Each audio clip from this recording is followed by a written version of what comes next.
coming to get you, Barbara. Here's some money. Go see a Star Wars. But I'm trying, Ringo. I'm trying real hard to be the shepherd. Welcome back to Long Walk Talks. My name is David Hensley. I'm the owner and creative director of Long Walk Productions, and I am joined tonight by my co-host, Chris Wilson Barnes. You know, that joke doesn't work when there's no one else to mention. And no one else, because Stan is not here with us tonight. I'm going to say bad things about God of War Ragnarok. Yeah. Well, there's a spoiler alert for you, because tonight we're going to have a less structured, just more kind of off the cuff discussion than we normally have. And we're skirting in here at the very last minute on the 30th of November, getting this episode online so that I could say we did one this month. But tonight we are going to be discussing video games. One of me and Chris's favorite things that I don't think... Well, you have a little bit more time than I do, but something I desperately wish I had more time for. I'm not familiar with that movie, Dave. Which one is that? I know.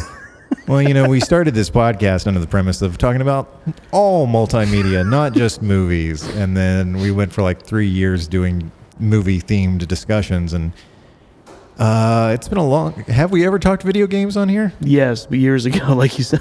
Yeah, that's right, because I was thinking, and it's related to one of the games I'm going to talk about. We did top 20 or like top 5 video games of the last 20 years. That's right. It was part of our 2019. It was a big countdown we did. That's right. The end of the 2 decades, a 20-year retrospective. Oh boy, the last 3 years have been rough on me. So anyway, within the last year, the three of us, I'm including Stan even though he's not here, the three of us all came into possession of PlayStation 5s, which at one point was a rarity. I'm sad Dogs couldn't be with us tonight because one of my jokes was going to be, let's just sit here and bully Dogs into ordering one live. Yeah, well, I also kind of wish Dogs had been here with us, but also I think we would have only heard about like GTA 5 and Skyrim for the last... That's okay. For the next hour. I mean, it's not like their publishers have done anything different currently. It's true. Those two games have been surviving for the last 10 years with only minor HD updates that still sell like hotcakes. Yeah, and they've only just now announced their successors with minor details on like GTA 6 coming out. Other than the fact that GTA 6 is going to be like one of the biggest video games of all time. It better be. Well, yeah, after 10 years of development, I would hope so. It was like a staggeringly large number, which is saying something considering Modern Warfare 3 just came out, and it's 250 gigs. Like, the majority of the hard drive for a new PlayStation 5 that hasn't been upgraded in any way. That's gotten out of control, mostly because it's like they don't do anything to... like, I don't know the exact word, but just like do anything to like really actually compress the size. They don't like go out of their way to like get rid of any excess or bloat in the file size. So it's getting to the point where if you have a base like console system like a PS5 or an Xbox and you haven't upgraded the memory at all, you may only be able to download like one of those games and that's it, unless you have like a backup drive. Well, I haven't upgraded the onboard storage in mine, but I get the feeling I'm going to have you help me with that because you upgraded yours, right? I did. It's actually really easy because I think, well, honestly, they all but admitted they knew it wouldn't be a large enough amount that they had started with, so they made it really easy to just pop it open, install a new like solid drive, and you just go and it'll automatically pick up and format it and it'll be good to go. Well, that's going to have to happen eventually because I've got an external hard drive plugged into mine, but as it is with the little less than 500 gigs that you actually get on a brand new PS5 hard drive, I have got, I think, 5 games total. Yeah. And meanwhile, the other night I booted up my Xbox for the first time. My Xbox One. So I'm a generation behind on the Xbox, but I booted that up and I was looking at my game library. Xbox's hard drive is roughly the same. I think it's also 500 gigs. I have dozens of games on that. Meanwhile, all of my old PS4 games are on the external hard drive, but I have 5. I think I've got Jedi Survivor, Mortal Kombat 1, Yep. Midnight Suns, Spider-Man 2, and Resident Evil 4 remake. I think out of all of those, Midnight Suns is probably the smallest one. It is. I was about to say. Spider-Man being the largest, and Mortal Kombat 1 is like what, about 100 gigs? yeah, I think it was 100 gigs, and Jedi Survivor was around that as well. I think it was like 115. That sounds about right, unfortunately. But good God, the when I read that Modern Warfare 3, I had a vague interest in playing it because I do occasionally enjoy the Modern Warfare games. I haven't played one in years, and I've never played one brand new. So it was going to be the sort of thing where like a year from now when it was $25, I might pick it up. But when I read that it was 250 gigs, I said, no. See, at this point, those games are for people, and like if that's like 80% of all you play is that or other FPSs, the modern shooters, especially because, and it's so weird to me that it's that big because it's like that has to be going to like mostly multiplayer, because it's like there's almost nothing to their solo campaigns. No, the campaign for Modern Warfare 3 is only about 4 hours long. Yeah, which like I was under the impression that multiplayer is what most Modern Warfare players are there for. right. The only campaign out of any of them that I've actually played was the first Modern Warfare 2 in like 2008, 2009. Yeah. I don't remember. And it was only because my internet was so shitty at that point that I couldn't do multiplayer. But in all the subsequent games that I have played, the Call of Duty games, it's been all multiplayer. Which seems like a shame because it's like that's a good way to actually pull in more people. Yeah. It's like because there's plenty of people like me. Is like I would not want to deal with multiplayer or online multiplayer, but I wouldn't say no to trying out like a solo campaign. Well, that's what blew my mind is reading about people complaining about the length of the campaign, because I was like, oh, you guys actually play the campaign? I thought that was just like a cursory afterthought for most Modern Warfare players, but no. Apparently it is very much, it is something, a small contingent, but a vocal contingent of players were there for. Meanwhile, like I'm a slightly better than average Call of Duty player. Yeah. I am just good enough at it to where I can play the first couple of, a couple of nights till I gain a few levels, and then I'm immediately outclassed by teenagers who kill me with one shot, and I finish matches like with no kills. That's because they can dedicate time to it like it's their job. Exactly, yeah, and it's infuriating because I want to enjoy these games, and to an extent I do, but then I always end up just getting murder fucked by 12-year-olds. Yeah. And, it loses its luster. Who may or may not have done things to your mother. Oh my God. There's a there's an in-joke among our friends, and I know most podcast listeners are like, in-jokes, those are the things that we love. Yeah, it brings everyone in. Yeah, we were having a dude's night at my old apartment. You were there for this, right? The when I was playing Call of Duty. I want to say yes, but I can't remember. There were several of us there, and I had it set so that I wasn't wearing a headset. I never talked to the other players. I'm not a particular fan of a 12-year-old telling me he fucked my mom, but I don't know if I was there for that one, but I have been there. I was there in the past for times when you played Halo online. Yes, and instead of coming through a headset, the other player's audio was coming through my TV speakers. So we were playing a zombies match in Call of Duty, and I had I tried to get into a corner where I could have a 180-degree view of the room. Yeah. Not realizing when I did it that somebody was behind me or that somebody had gotten behind me. And I've never been creative with my names on these systems. It's always been DB Hensley. Yeah. If you want to seek me out on PlayStation or Xbox, it's the same thing as my Instagram. It's DB Hensley. So all of a sudden, out of the speakers, I hear somebody speaking my name, going, Hensley, Hensley, you're blocking me, bitch. And I was like, what in the fuck is happening? So I moved, walked slightly forward, and then all of a sudden there is another player character standing next to me.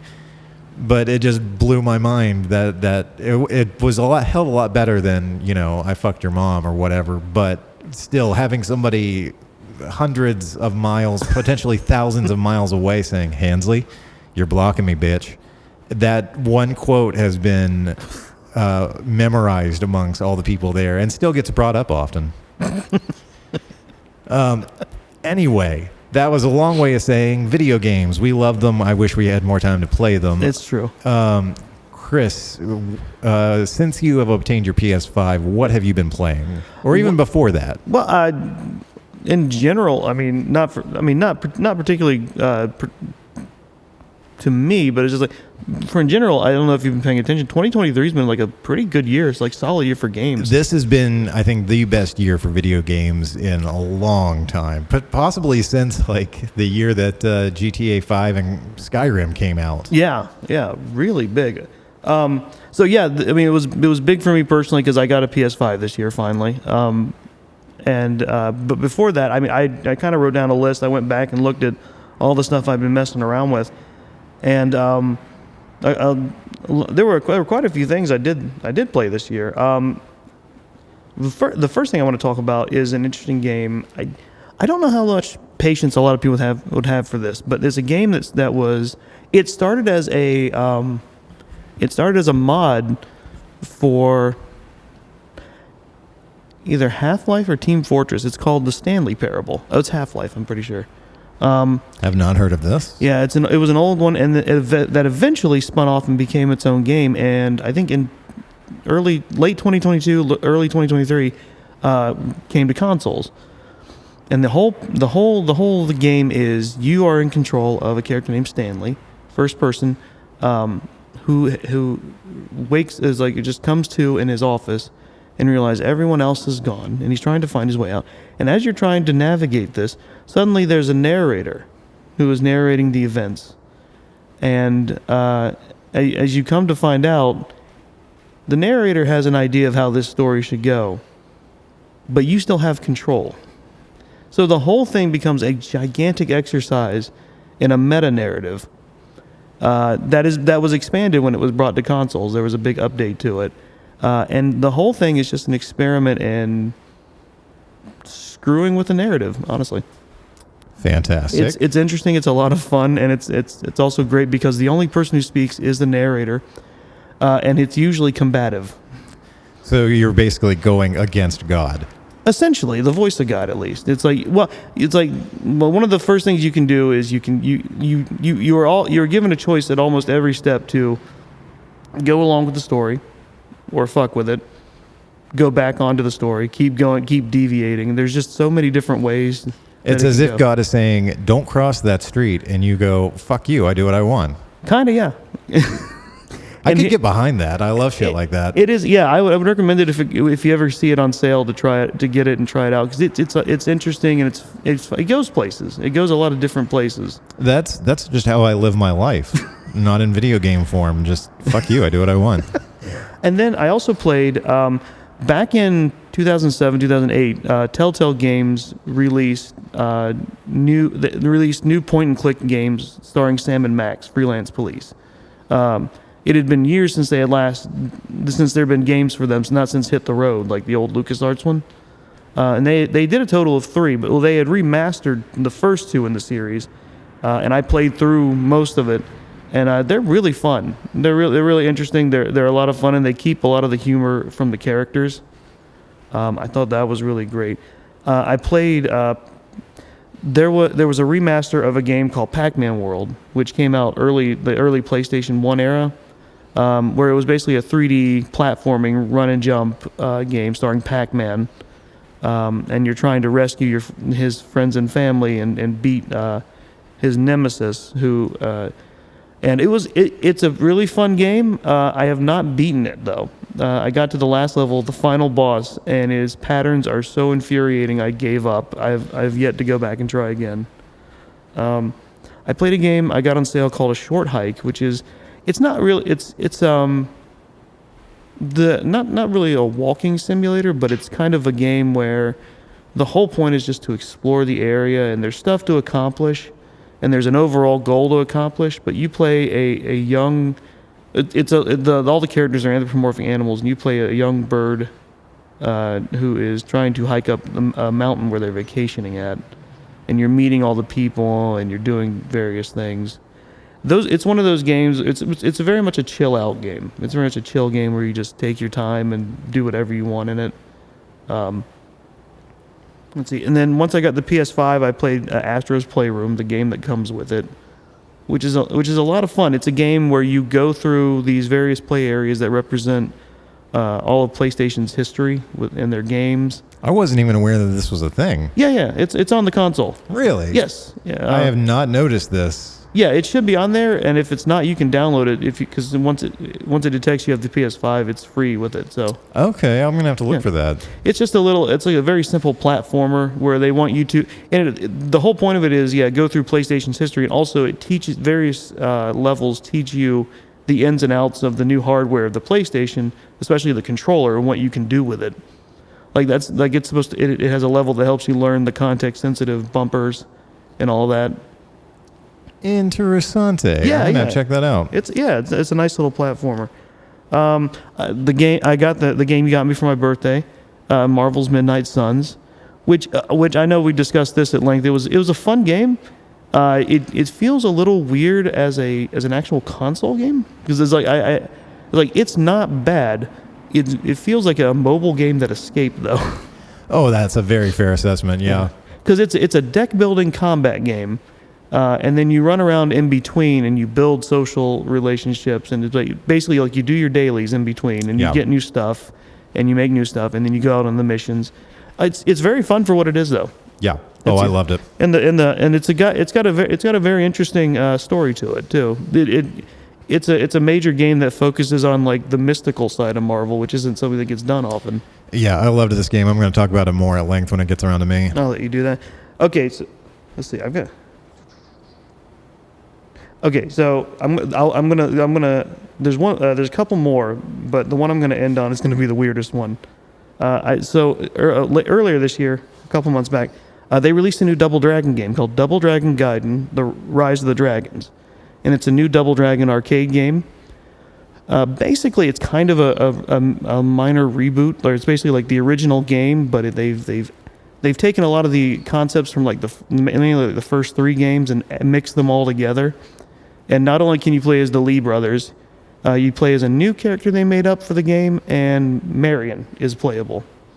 And I have to admit, Marion is my favorite character because she is in this version. She is a cop for the city. It's the post-apocalypse still, and she's a cop for the city, and her power is gun. Love it. Yes.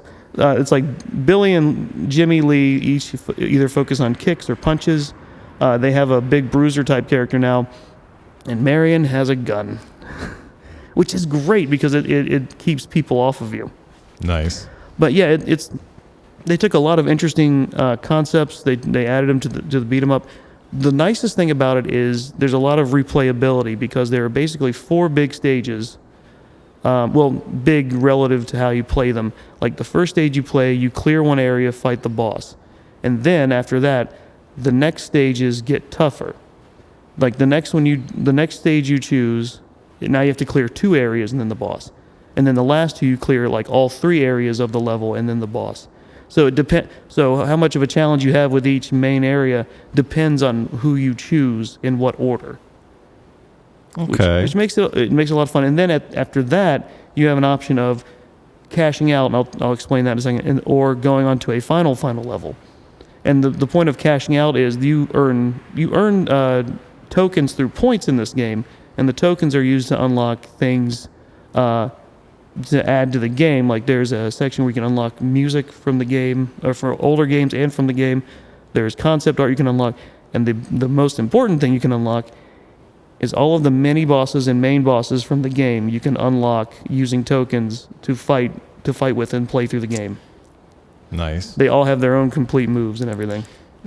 Now, the only point of reference that I have for Double Dragon is the terrible 90s film, which I feel like we should talk about, but I also know is a very popular episode of How Did This Get Made? And as much as I love that podcast, I try in all things not to just be proxy of how did this get made. Well, I would say they did it years ago, and two, I mean, they talk about aspects of the movie. They don't talk much about the movie itself. We could get away with it. I mean, what a ridiculous movie it is. And I know they recently remastered it into Blu-ray. Plus, you got to see Robert Patrick as the bad guy. Yes, hamming it up, having the time of his fucking life. This was either right before or right after he did T2. It was after, yeah. Right after. Yeah. This was the next thing. Yeah. Oh, man. I got, my friend Jay got me Sonic Origins for my birthday. And that is really fun because it is all of the classic Sonic games, Sonic 1 through 3, Sonic CD, and it's remixed so that you can play as Sonic, Tails, Knuckles, or Amy Rose, like all the newer characters that came through. And an update came where they added on more stuff. They added on a bunch of the original Game Gear games too. Yeah, so it's a huge collection now. I can't remember where we were at, but one night me and Katie were at an arcade bar, and they had consoles set up like at the bar. They had TVs behind the bar where you could play different consoles. And I was like, I saw a classic Sega, and I was like, fuck me, I haven't played Sonic the Hedgehog since the 90s. I want to. So I sat down and started playing the original Sonic the Hedgehog, and I was like, oh my God, I'm so fucking bad at this. How did I do this as a child? Well, here's the thing. The original Sonic 1, is odd because despite the fact that the series became known for gotta go fast and be fast, that game constantly stops you. Yeah. It really does. Like, it didn't really, let loose until Sonic 2. But yeah, the first one is kind of an outlier in that way. Yeah. Where it's like they encourage you to try and go fast, and then they put a bunch of stuff in your way to stop you. A bunch of weird platforming. And then there's a bunch of things that they weren't new games I played this year. But there was stuff I carried over. I don't know if you've ever heard of it. There's a series called Cook Serve Delicious. I have not heard of that. This is a computer game. It is on consoles, except for the first one. But the entire point of it is you have your own restaurant, and every day you have to choose your menu based on foods you've bought. And as customers come in, you have to prepare that, get it out to them properly, and then try and keep up with the orders as they come in. You have to take care of restaurant chores. It's basically an arcade type of cooking thing. It's a lot of fun. What's funny is the first one is very, very basic and very just, very, like I said, just very arcadey. And then with the second and third one, there's a fourth one, but it's not it's still in early access. But with the second and third one, you also get a bunch of weird background lore to things that are happening. Like this is technically in the post-apocalypse. And you get a bunch of background information on things that have happened. You're running a fancy restaurant post-apocalypse? Yes. Well, I guess people have to eat somewhere. It's true. Now, see, me and Katie have been watching The Bear. Yeah. And so I hear you talk about running a restaurant and preparing food for people, and I just think, no. If The Bear has taught me anything, it's that I can never, ever work in a restaurant. Yeah. From everything I hear about restaurant life, it is just too screamy and angry for me. People think I smoke a lot now. Oh yeah, no, that's a notorious thing. I never paid much attention to Anthony Bourdain, but way back in the day, I read a book called Waiter Rant, which is kind of the same thing except front of the house. Oh my God. And it was a whole bunch of that kind of thing too. Let's see. I've also been playing off and on.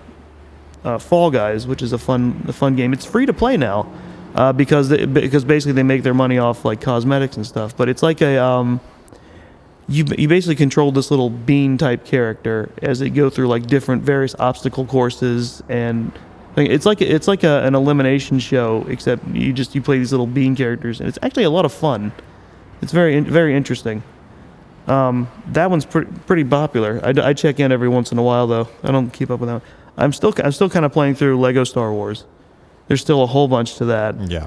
And Teenage Mutant Ninja Turtles Shredder's Revenge, because they dropped DLC this year that added new color palettes and everything in it, and basically a survival mode. Nice. Yeah, which makes it fun. So the last one for me to talk about it's another chill out game in a way.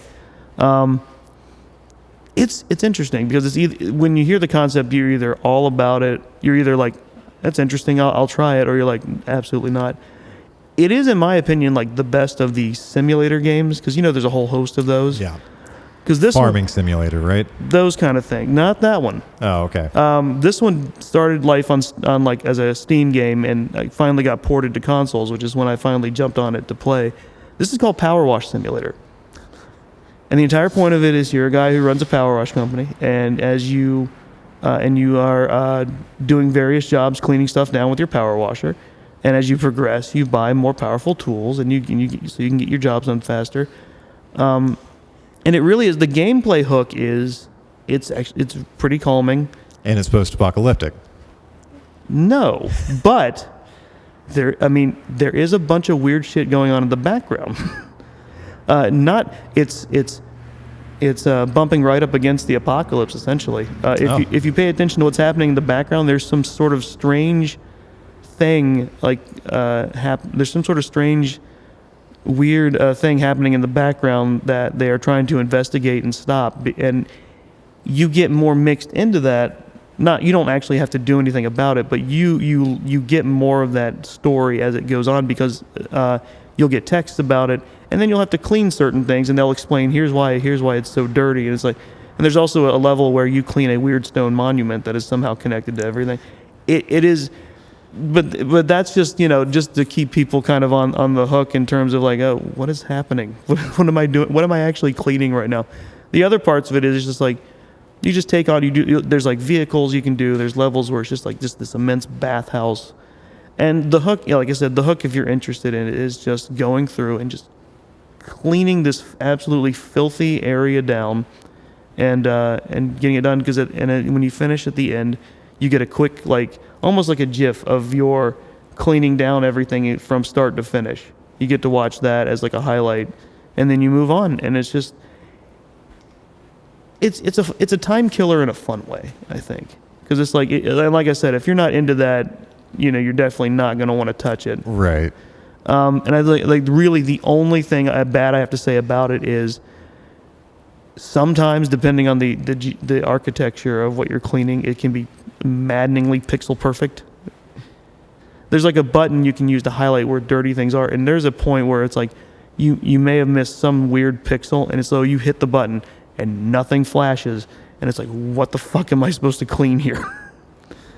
Yeah, no, that would drive me insane. Understandable, but it's like and I have actually taken a break from it, but it's like there have been more than a few days where it's just like 5 hours straight. Oh, good Lord.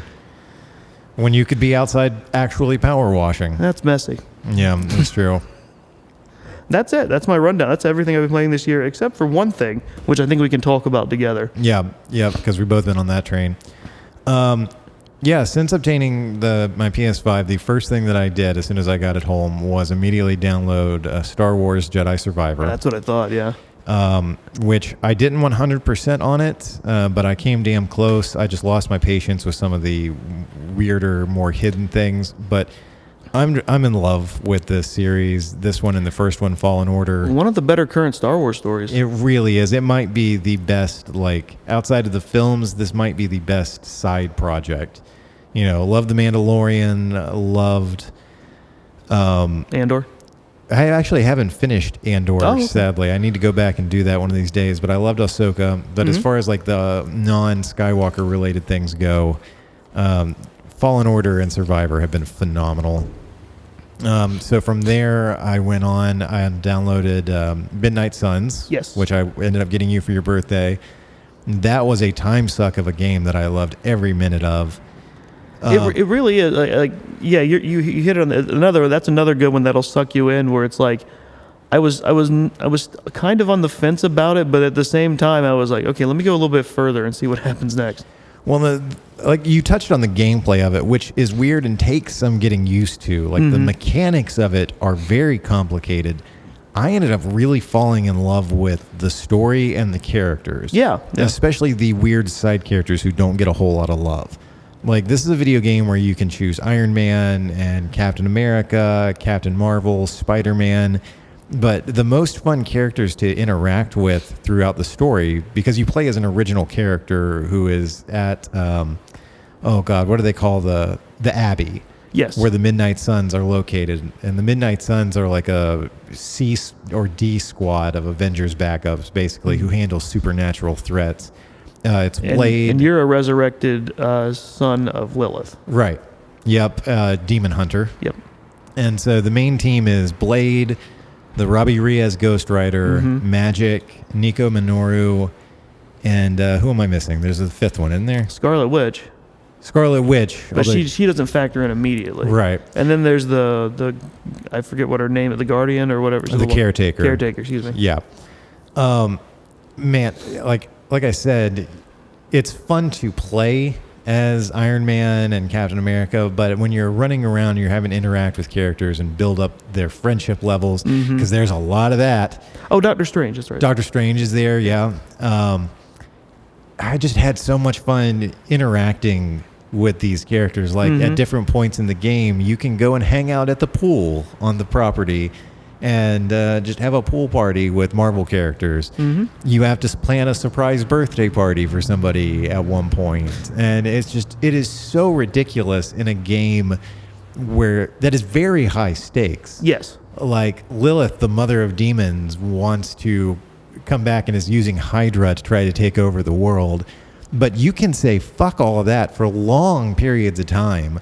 And because it has a day and night cycle, like you get up in the morning, you train, you interact with characters, then you go off and you do a mission and you come back at night and you do some more of night that stuff. Yeah. And depending on who you've talked to, that may include a book club. Yes, there is a book club. You have movie nights with Spider-Man. It's hilarious and like genuinely like heartwarming stuff. But it keeps track of how long you play. I don't know how much you got up to, because you haven't finished it yet, have you? I have not finished, no. I'm a good 60-something days in. I think I finished like 120-something days. Yeah. And that's only because I got through all the story-related stuff until like the last mission, and I was like, no, I'm going to keep leveling characters up, doing side stuff. Eventually, I'll run out of side stuff, and it's going to make me do the final mission. I don't think you will ever, like, I think it just keeps generating new missions for you. And finally I hit a point where I was like, oh God, I have to actually finish this game at some point. Lilith is looking at a watch. Yeah, like the rest of the world is looking at a watch. Like, are the Midnight Suns going to help? Or are they going to keep doing weird side shit while the threat of getting wiped out looms over us? Really great game. Loved it. Highly recommend if you're into that sort of thing. It is, like Chris said, a card game.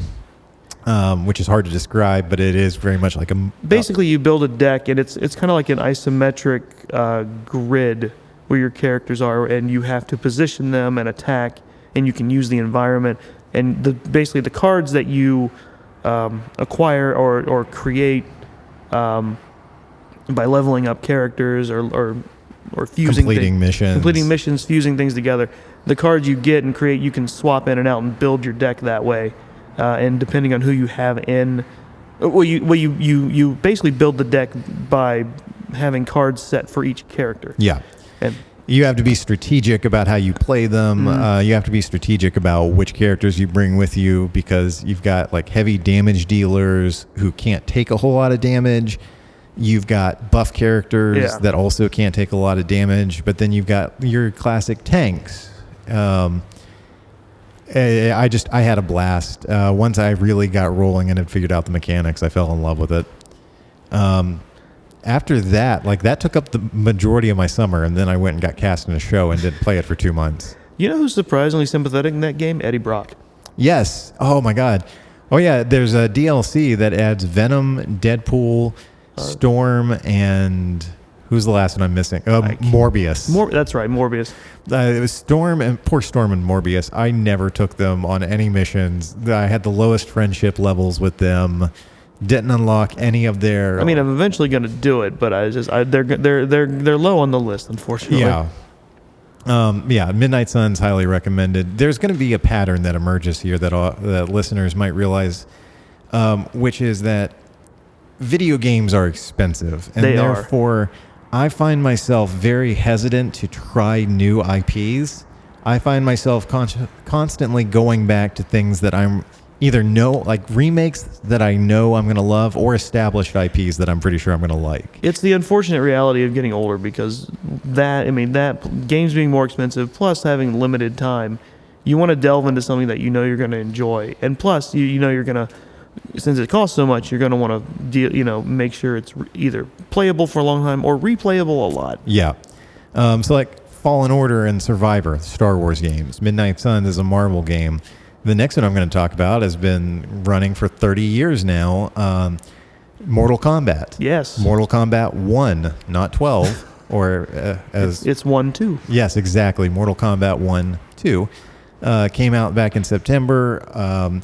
And this one has a special place in my heart. One, just because I love the Mortal Kombat series. It's a great time waster. It's a lot of fun. But it's also the only video game that Katie will play and play with me. Like, she has fond memories of playing it with her brother when they were kids.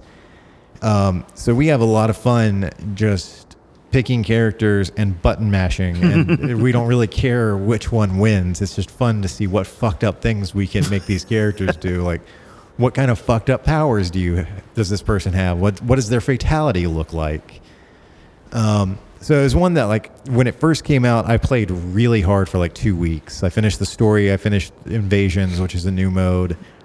And then, like, I didn't touch it for a month and a half until they've got a tiered DLC plan going on. Because me being me, of course, I bought the deluxe version. It was smart that you did, because have you seen the prices on the stuff? I have not, and it's ridiculous. There is, I don't know which one it is, but there's I want to say at least $10 fatality they have in the... Oh, the holiday fatalities, yes, that Chris. Yeah, that's something that people are very upset about right now. NetherRealm Studios is milking the hell out of this game. They really are. And the pay-to-play format. Because, yeah, for Halloween, they dropped a $10 holiday fatality. Mm-hmm. And it's nothing more than, like, whatever character you're playing as, when you do this fatality, I watched a video of it because I refused to pay for it, and most people did. But you put a pumpkin on somebody's head. Wait, are you telling me it wasn't even included in what you paid for? No, it wasn't. Wow. It was separate. Oh my God. The deluxe version gets you, or got you early access to all the DLC characters, right. Like a week early, and Johnny Cage's Jean-Claude Van Damme outfit. Yeah. And then, like, some minor other well, that's stuff. A straight up skin, isn't it? Skin, It yeah, is JC. Yeah, it is. It is JCVD. But so they released the first DLC character, which is Omni-Man from Invincible, which has been a lot of fun to play with. So I've jumped back into it. I'm doing season. J.K. Simmons voicing him, yes. Right? That's nice. Which is something else people are pissed about, because not about Omni-Man, but about Homelander. Yeah. Because Homelander from The Boys is going to be one of the DLC characters, but they did not get Anthony Starr to voice him, and apparently didn't even ask him, according to Twitter. That's really surprising. Yeah, and it, like, apparently at some point earlier this year, they added Homelander to, I want to say, Fortnite, and they got Anthony Starr to voice him for that. Yeah. So no one is quite sure, including Anthony Starr, why they didn't ask him to do it for this. Curious, yeah. But the DLC for this one has been really interesting, because in addition to Omni-Man and Homelander, we're also getting Peacemaker. That's right, yes. And time will tell. I don't think we know yet whether or not John Cena is going to be the voice. If it's not, though, that's going to be, like, who else is going to voice Peacemaker? That would be even weirder, especially because John Cena will definitely do it. Like, Anthony Starr would have done it, too. Yeah. I think John Cena will do damn near anything you ask of him. Mm-hmm. He was in the fucking Barbie movie. It's just it's weird to me. I don't know what the communication there was. Clearly there wasn't any. It just seems weird that they wouldn't ask. It's just like, because I know, like, J.K. Simmons. I don't know. See, the thing to me is, like, if it wasn't just NetherRealm's just completely not talking to him, maybe it was a miscommunication with the agent who probably said no. But maybe, because I've heard, because that's happened to things before where agents have jumped in and gone like, no, we're not doing that. Well, no, never mind. I was going to say it might have been a rights thing, but they have the rights to the character. Clearly, they're using it, because I know with Mortal Kombat 11, they had some really great DLC for that as well. Really fun guest characters that was supposed to have included Ash from The Evil Dead. Right. To the point where, if I remember correctly, I think Bruce Campbell recorded lines. Oh, yeah, and promoted it. On his Twitter. and then it just never happened. Like he silently got dropped from the promos, So weird. and then I think they replaced him with the Joker, Yeah. which was even weirder. But anyway, so I've dived back into Mortal Kombat 1. Like the only other thing I can think of is like they got like image rights but not vocal rights. I don't know. Because it's weird because like J.K. Simmons, of course, is I wouldn't say he wouldn't play hard to get because he's, in addition to acting, he's a prolific voice actor. Yeah. You know, like you can't even. It's like he would never like present himself as above it, even as an Academy Award winner. Right. And then, so the thing that Chris alluded to earlier is we have both been playing Spider-Man 2 since it came out. Yes. Which I have really enjoyed so far. I have started to kind of agree with the consensus online that so far, no, I haven't finished it yet. And I haven't think you have either. No. Not as good as the first, or even as good as Miles Morales. But I'll make that call once I finish. Same, definitively, yeah. just because it's like everyone always feels that way about a sequel, and I always is like, I'm just gonna wait because everyone seems to have that feeling about a sequel. Yeah. And I think there's always valid criticism to that, but also there's always that feeling of nothing's ever gonna grab you as hard as the first time. Right. Nothing ever is. Right. And I think people forget to factor that in when they talk about stuff. Yeah. I'm looking forward to finishing it. It's just a matter of time because, well, we can talk more about Spider-Man in a second. In addition to that, I've been playing the Resident Evil 4 remake. That's right, you did. Yes. Like I mentioned earlier, the last time we did our top 5 video games when we were talking about the end of we were entering the Roaring 20s. Resident Evil 4, the original from 2005, is one of my top 5 video games of all time. It was one of the reasons I wanted to get a PS5 in the first place. Even though they did release it for the PS4, if I was going to do this, I was going to go whole hog. Oh, sure. So I finally got it a few months ago, and I'm playing through it slowly because producer Kara Hayes, the wife of David Two Dogs Hayes, former host of This Is a Work, she loves horror video games, but she hates playing them. I'm the same way, honestly. So, like, whenever she comes over, we'll do our Hunt a Killer box, which is a whole separate thing, and then we'll play like one chapter of RE4 remake. And it's just been a blast so far. Like the remake is every bit as good as the original. I can't wait to hear your thoughts on the end. They did such a fantastic job with that game. Yeah, I'm really loving it. But yeah, Spider-Man. Yes. Sorry, I'll get to my thought in a second. We can finish on Spider-Man. What a weird sentence to say. It's got everything that the first one had that made it enjoyable. Time will tell when we get there whether the emotional beats of it really hit as hard as the first one did, because the first one is in the weird pantheon of video games that made me cry. Oh, the ending made me cry as well. In fact, I watched a recap of a playthrough I had watched previously after I had played it, and I rewatching the replay of the catch-up. I cried again. Yeah, it's hard not to. I won't spoil it for anyone. God, the first Spider-Man video game is a masterpiece. Highly recommended. Yeah.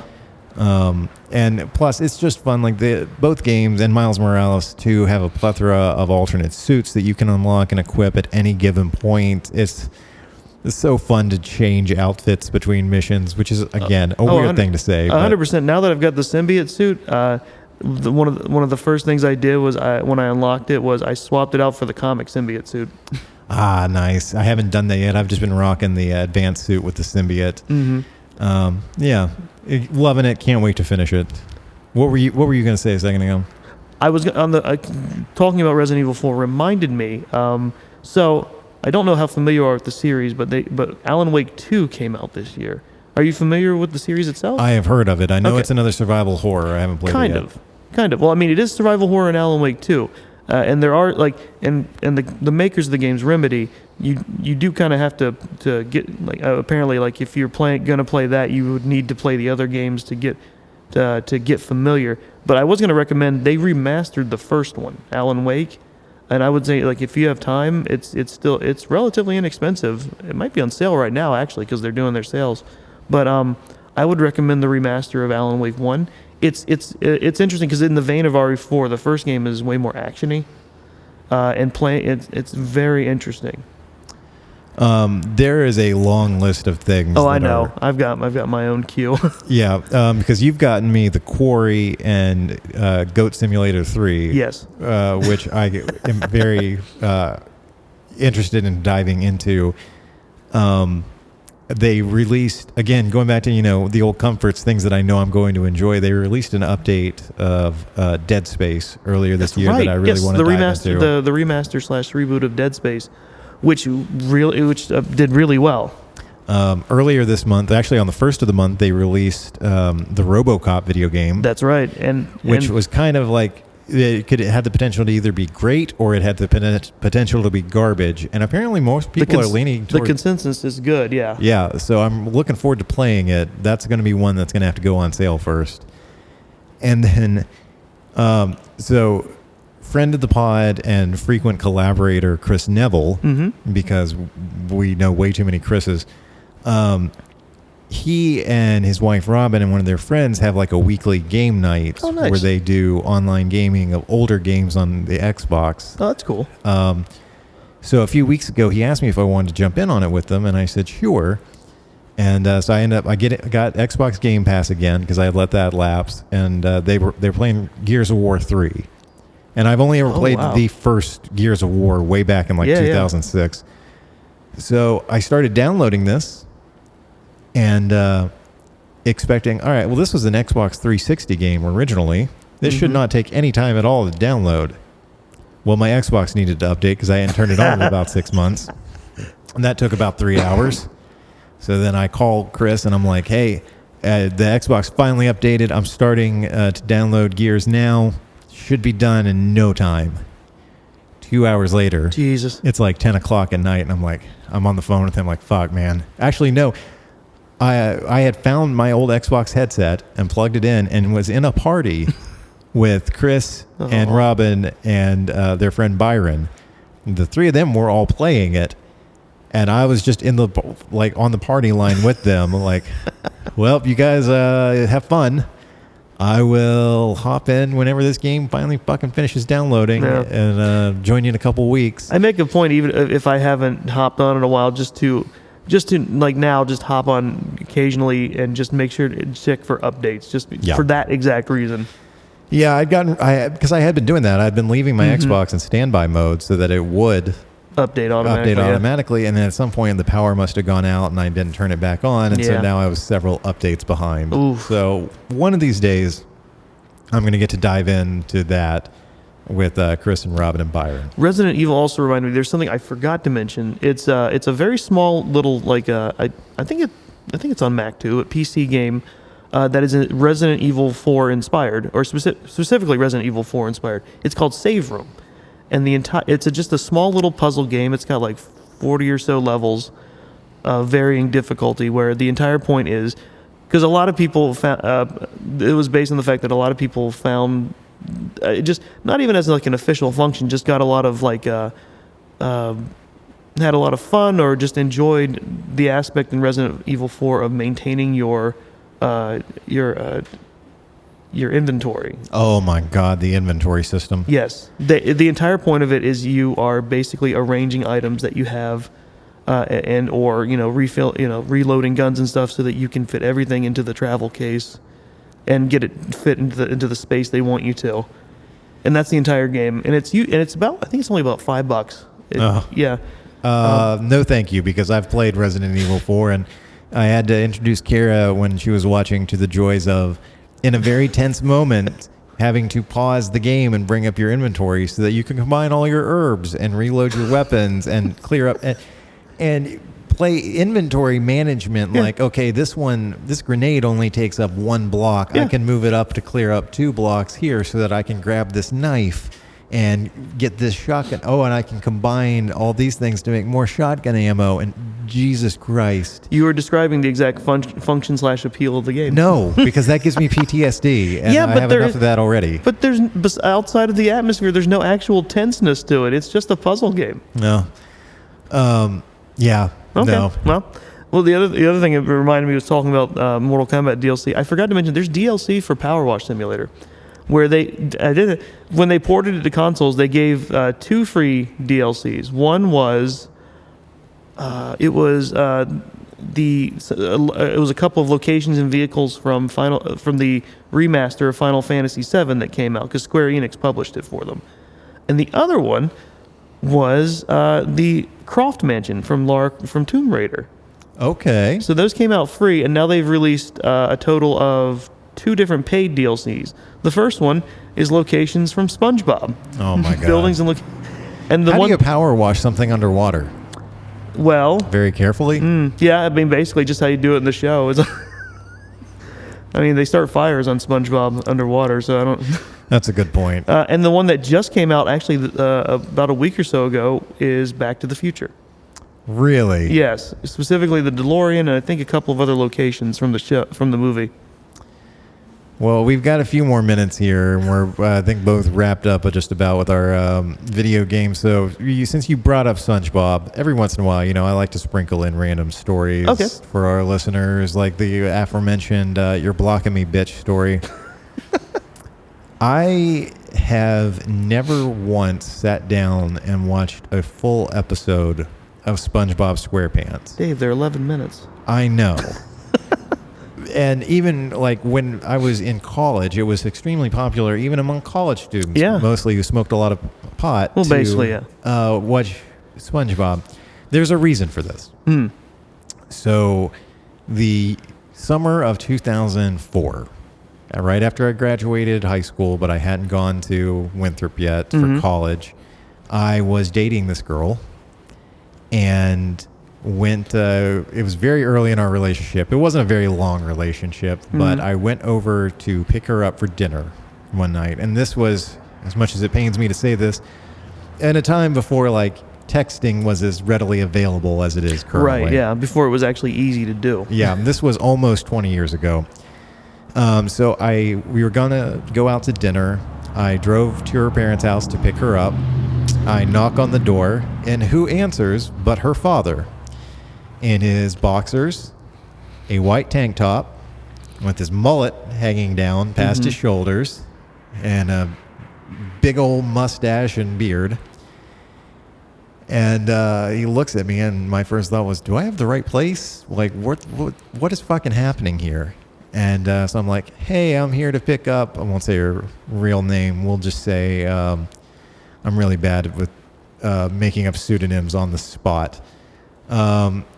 Her name was a month out of the year, so we'll call her January. I'm like, hey, I'm here to pick up January for dinner. And he's like, oh, she's out with her mom shopping. You can come on in here and sit down. They'll be back in a few minutes. Okay, great. So I walk inside and sit down. The only open seating in this room was on the couch on which he had been sitting, on which he resumed sitting. And what was on TV but SpongeBob SquarePants? This grown man was sitting there in his boxers and his tank top watching SpongeBob. So I sat there on the couch silently praying that January would show up as soon as humanly possible. And as soon as she did, I jumped up and was like, great, we got to go. We got a reservation. We didn't have a reservation that we got to get to like right now. Bye. Have not watched SpongeBob to this day. In fact, if it's on, I will avoid it for that specific traumatic reason. Understandable. I get that. You know what? I'm not going to lie. I mean, I enjoy animated stuff. I like cartoons. I cannot imagine doing that to somebody, like bringing them into my house. It's like, here, sit down, just keep watching this with me. I'm not going to put on pants. No, and I would have almost preferred it had been like the stereotypical, like, this is the first time I met her dad, or either of her parents, by the way. I would have almost rather it had been the stereotypical, pulling a gun, what are your intentions with my daughter kind of thing. No, it turns out that having to watch SpongeBob with your girlfriend's dad in his boxers is much more traumatic. I get it. That sticks with you. It does. That was a nice little tangent there to round out the episode. You get stuck somewhere watching, like with SpongeBob playing in front of you. He just appears like a Force ghost. Yeah, exactly. But not to offer advice. Anyway, so that is our video game topic. We'll be back in December to round out the year. What did I say we were going to be talking about? I don't know, but it was a far more serious subject than I expected. It was the it was 2020 to now in retrospective. talking about multimedia. Oh, right. Like right. the effect that COVID had. That's why I kind of wanted this to be like a softball episode before we got into another serious topic. Because there's going to be required reading for that one. Oh, I don't even think it's required reading. I'm kidding. Well, yeah, that's right. I'm glad you remembered that because there you go. There's the effect that COVID has had on me. The last 3 years have just been a fucking blur. But and then a reminder, as you get older, that already starts happening. So for an event like that to also occur, it just really messes with you. And the pandemic just made that worse. Mm-hmm. But I already know the answer to this, but I'll ask anyway. If people want to follow you online someplace other than an anti-Semitic hellhole, where can they follow you at? I mean, I have an Instagram, but I don't want to share it. So I think you should get on. You know, it's not like Threads is run by somebody completely sane and not a fucking megalomaniac. But as far as we know, he's not anti-Semitic and telling his advertisers to fuck off. I was going to bring it up. It was like, first of all, as he learned that they were pausing their advertising, he was calling them evil, and then he's like, then in a pouty little tantrum of an interview, he said they can go fuck themselves with his CEO in the audience. Also mentioning, Twitter's probably not going to survive. Anyway, hey, there's the CEO. Yeah. Jesus, man. Jesus. So I'm going to need you, and Robert too. Robert, if you're listening to this, I'm going to need you guys to get more active on Instagram or Threads or something. Look, if I could just get a Blue Sky invite, I'd toss that out there, but I don't even know what the hell that is. The guy who founded Twitter, went off and founded another social media site, but it's not open to the public yet. You can only get in via invite right now. Oh. And if I could get an invite code, I'd happily jump over there like most people fled from Twitter to do. Because it's basically Twitter version 2. Well, if you want to follow me online, you can do that on Instagram at DB Hensley. I'm trying to make my social media presence more of a presence, since I mostly just lurk on every social media platform. But I do post things on there, mostly pictures of my dogs, and you should look at them because they're adorable. Just don't be mean or he'll block you. Yeah, exactly. All right, if you want to keep up with Long Walk Productions, you can visit us online at longwalk.us to see more of our original work or hear past episodes that are no longer streaming. You can follow the YouTube links in the show notes. Thank you very much for listening, and if you enjoy this show or any of the shows on the Long Walk Podcast Network, please make sure to leave us a rating and a review on whatever platform you are listening on. Peace out.